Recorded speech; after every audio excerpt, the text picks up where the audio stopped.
क्रिया का मार्ग। बुनियादी तौर पर क्रिया का मतलब है आंतरिक कार्य। आंतरिक कार्य उसे कहते हैं जिसमें शरीर या मन या ऊर्जा के भौतिक आयाम शामिल नहीं होते। जैसा कि हमने पहले स्थापित किया है, शरीर और मन आपके हैं, लेकिन फिर भी आपसे बाहर हैं। आपने इन दोनों को बाहर से इकट्ठा किया है। शरीर भोजन का संग्रह है और मन विचारों का संग्रह है। यहाँ तक कि आपके ऊर्जा शरीर पर अंकित छाप 5 इंद्रियों से प्राप्त जानकारी का संग्रह है। जब आप में अपनी ऊर्जा के अभौतिक पहलू से कार्य करने की योग्यता आ जाती है, तब वह कार्य क्रिया कहलाता है। यह सब थोड़ा गूढ़ लग सकता है, लेकिन अगर आपको किसी ऐसे व्यक्ति से दीक्षा मिली है जिसे ऊर्जा के क्षेत्र में दक्षता प्राप्त है, तो आपके लिए क्रिया का अभ्यास करना संभव होगा। अगर आपके क्रियाकलाप बाहरी अभिव्यक्ति पाते हैं जिसमें शरीर, मन और ऊर्जा का भौतिक आयाम शामिल हो, तो वह कर्म होगा। लेकिन अगर आप भीतर की ओर मुड़कर भौतिक के सारे आयामों से परे कोई कार्य करते हैं, तो वह क्रिया होता है। कर्म आपको बांधने की प्रक्रिया है, क्रिया आपको मुक्त करने की प्रक्रिया है। योग का सबसे महत्वपूर्ण पहलू हमेशा ऊर्जा के भौतिक आयामों से परे कार्य करना होता है। भौतिकता के 4 आयामों में से आप शरीर के क्रियाकलापों के प्रति सबसे अधिक सचेतन हैं, मानसिक क्रियाकलापों के प्रति काफी कम, और ऊर्जा के प्रति तो न के बराबर। जिस पल आप अपनी जीवन ऊर्जा के अभौतिक पहलू से कार्य करना सीख लेते हैं, तब आप अचानक अपने भीतर और बाहर आजादी के एक नए स्तर पर पहुंच जाते हैं। आप अपनी जीवन ऊर्जा के अभौतिक पहलू तक कैसे पहुंच सकते हैं? योग के सभी अभ्यास, जिसमें आसन, सांस, मन का दृष्टिकोण और ऊर्जा को सक्रिय करना शामिल है, वास्तव में शरीर की पहली 3 परतों यानी भौतिक, मानसिक और ऊर्जा शरीर को तालमेल में लाने की दिशा में काम करते हैं। उनको तालमेल में लाने पर ही आप भौतिक से परे के आयामों तक, मौलिक जीवन ऊर्जा तक पहुंचने में संभव है। मैंने अनेक लोगों को देखा है जो एक साधारण सी क्रिया करना शुरू करते हैं और अचानक वे इतने रचनात्मक बन जाते हैं कि वे ऐसी चीजें हासिल करने में समर्थ हो जाते हैं जो उन्होंने अपने जीवन में संभव होने की कभी कल्पना नहीं की थी। ऐसा सिर्फ इसीलिए है क्योंकि उन्होंने अपने कर्म की बुनियाद को थोड़ा ढीला बना लिया है। अपने शरीर, मन और ऊर्जा की भौतिक प्रक्रिया में उलझे रहने के बजाय उन्होंने अपनी ऊर्जाओं को बदलाव के लिए झकझोर दिया है। यह ऐसी चीज है जो हर इंसान करना सीख सकता है। आध्यात्मिक मार्ग पर चलने के लिए क्रिया योग एक बहुत शक्तिशाली तरीका है, लेकिन साथ ही यह जबरदस्त लगन की मांग करता है। आज के आधुनिक शहरी लोगों के लिए, जो अपने शरीर को पूरी क्षमता से इस्तेमाल करने के आदी नहीं है, क्रिया योग दुभर और अमानवीय लग सकता है। ऐसा इसीलिए है क्योंकि क्रियाएं व्यापक हैं और इनके लिए अत्यधिक अनुशासन, लगन और शुद्धता की जरूरत होती है। अधिकतर लोगों के पास योग के इस मार्ग पर चलने के योग्य शरीर, सोच और भावनाओं की स्थिरता नहीं है। लोगों को अपने बचपन से ही हर समय आराम से जीने की आदत पड़ जाती है। शारीरिक आराम एक स्तर का आदी होना समस्या नहीं है, लेकिन लगातार आराम ही खोजते रहना, यही सबसे बड़ी समस्या है। उस तरह की सोच और भावनाएं क्रिया योग के मार्ग के लिए ठीक नहीं है। साथ ही क्रिया योग उन लोगों से नहीं कराया जा सकता जो हर वक्त आजादी की बात करते हैं। यह उनके लिए नहीं है जो हमेशा पूछते रहते हैं, मुझे अपनी आइसक्रीम खाने की आजादी क्यों नहीं है? जब मेरा मन करे तब मैं क्या सोकर नहीं उठ सकता? मैं जब चाहूं जो चाहूं क्यों नहीं खा सकता और पी सकता? मैं जिसके साथ चाहूं जब चाहूं सेक्स क्यों नहीं कर सकता? अगर आप क्रिया का मार्ग अपनाते हैं, तो सभी शारीरिक, मानसिक और भावनात्मक प्रक्रियाओं में एक बुनियादी अनुशासन लाना होगा। अगर आप अपनी चेतना के शिखर को छूना चाहते हैं, तो यह अनुशासन अनिवार्य है। अगर आप पूरी रात तक पार्टी करते रहते हैं, तो अगली सुबह एवरेस्ट की चोटी की चढ़ाई नहीं कर सकते। यही तर्क यहाँ भी लागू होता है। जब आपको क्रिया योग के कुछ नियम अनुशासन दिए जाते हैं, तो आपको उनका पालन करना होता है।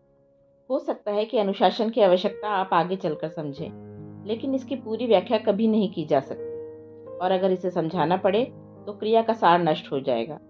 ऐसा इसीलिए है क्योंकि क्रिया तर्क के ढांचे से परे जाने और अनुभव करने का साधन है, ताकि उन अभौतिक आयामों तक पहुंचा जा सके जिन्हें आध्यात्मिक या रहस्यमय माना जाता है। अगर मैं बस अभ्यासों की तरह आपको क्रियाएं सिखाना चाहता, तो मैं उन्हें आसानी से एक किताब में लिख सकता था और आप उन्हें सीख लेते और याद कर लेते। लेकिन क्रिया को एक जीवंत प्रक्रिया होने के लिए, जो आपके सिस्टम में एक खास तरह से अंकित हो जाए, एक खास अनुशासन, लगन और ग्रहणशीलता की जरूरत होती है। जब आप बिल्कुल नए इलाके में चलते हैं और अगर आपको राह दिखाने वाले पर भरोसा नहीं है तो यात्रा अनावश्यक रूप से लंबी और कठिन हो जाती है। आमतौर पर क्रिया के मार्ग पर अधिकतर गुरु शिष्यों को इंतजार कराते हैं। पारंपरिक रूप से जब एक शिष्य किसी गुरु के पास क्रिया योग सीखने जाता था तो उससे 1 साल तक फर्श बुहारने को कहा जाता था और फिर 1 और साल तक बर्तन धोने को कहा जाता था। इसके बाद भी अगर उसका भरोसा अडिग रहता था तब गुरु शायद उसे क्रिया की दीक्षा देने की सोचता था। इसके पीछे एक कारण है।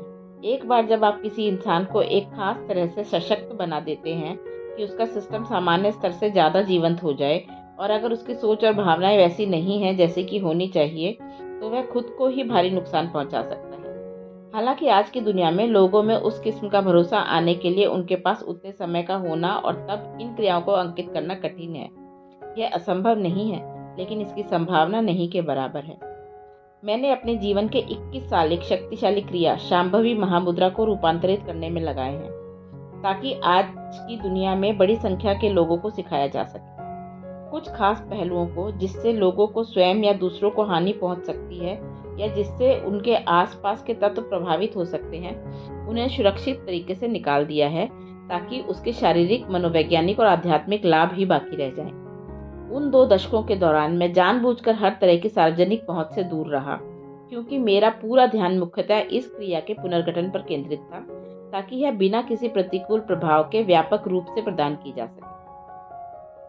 एक संपूर्ण मार्ग के रूप में क्रिया योग सिर्फ उन लोगों के लिए महत्वपूर्ण है जो रहस्यमय आयाम में खोज करने में रुचि रखते हैं। अगर आपकी रुचि सिर्फ खुशहाली में है या आप बस आत्मज्ञान चाहते हैं तो क्रिया को एक छोटे स्तर पर इस्तेमाल किया जा सकता है, लेकिन क्रिया योग का एकमात्र मार्ग की तरह अपनाने की जरूरत नहीं है क्योंकि इसके लिए बहुत अधिक परिश्रम की आवश्यकता है।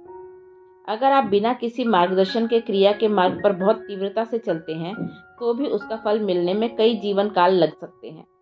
अगर आपके लिए कोई सक्रिय रूप से इसकी प्रक्रिया का मार्गदर्शन करने वाला मौजूद है तो आंतरिक प्रकृति और रहस्यमय आयाम की खोज के लिए क्रिया सबसे शक्तिशाली और शानदार पद्धति हो सकती है, वरना क्रिया एक तरह से घुमावदार रास्ता है। इस मार्ग पर आप बस खुशहाली, आनंद या आत्मबोध ही प्राप्त नहीं करना चाहते बल्कि जीवन बनाने की प्रक्रिया को भी जानना चाहते हैं। आप जीवन की यांत्रिकी समझना चाहते हैं। इसी कारण से यह काफी लंबी प्रक्रिया है। क्रिया के मार्ग पर चलने वाले लोगों की मौजूदगी बिल्कुल अलग तरह की होती है क्योंकि अपनी ऊर्जा पर उनकी दक्षता होती है।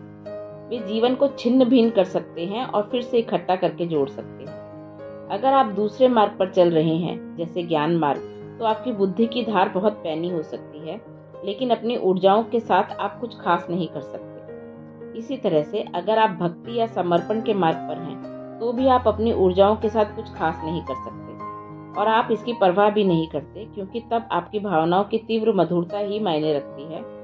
आप बस उसमें विसर्जित हो जाना चाहते हैं जिसके प्रति आपकी भक्ति है। अगर आप कर्म के मार्ग पर हैं तो आप इस दुनिया में तमाम चीजें कर सकते हैं लेकिन स्वयं के साथ आप कुछ भी नहीं कर सकते। इसके विपरीत क्रिया योगी अपनी आंतरिक दुनिया के साथ जो चाहे कर सकते हैं और वे बाहरी दुनिया के साथ भी कुछ कर सकते हैं। साधना। असल में हर व्यक्ति में कर्मों की संरचना एक सक्रिय तरीके से काम करती है। अगर आप बारीकी से गौर करें तो पाएंगे कि दिन भर में वही चक्र बार बार हो रहे हैं। अगर आप बहुत ध्यान देने वाले व्यक्ति हैं तो आप देखेंगे कि हर 40 मिनट में आप एक शारीरिक चक्र से गुजरते हैं। एक बार जब आपको इसका एहसास हो जाता है तब जरूरी एकाग्रता और जागरूकता के साथ आप उस चक्र पर सवार हो सकते हैं और उन चक्रों द्वारा निर्धारित सीमाओं से परे जाने की तरफ बढ़ सकते हैं। इसीलिए हर 40 मिनट पर जीवन आपको एक अवसर प्रदान करता है, जागरूक बनने का अवसर। हर 40 से 38 मिनट पर दाहिने और बाएं नथुनों से आने जाने वाली सांस की प्रबलता में भी बदलाव आता है। आपकी सांस कुछ देर तक दाहिने नथुने में प्रबल रहती है और फिर बाएं नथुने में। आप इस बारे में जागरूक हो जाइए ताकि आप यह जान जाएं कि आपके भीतर कम से कम कोई चीज लगातार बदल रही है। इस जागरूकता को और अधिक बढ़ाया जा सकता है और आप अपने शरीर पर सूर्य और चंद्रमा के प्रभाव के प्रति भी जागरूक हो सकते हैं। अगर आप चंद्र और सौर चक्रों के साथ अपने शरीर को संतुलन में ले आते हैं तो आपका शारीरिक और मनोवैज्ञानिक स्वास्थ्य सुनिश्चित है।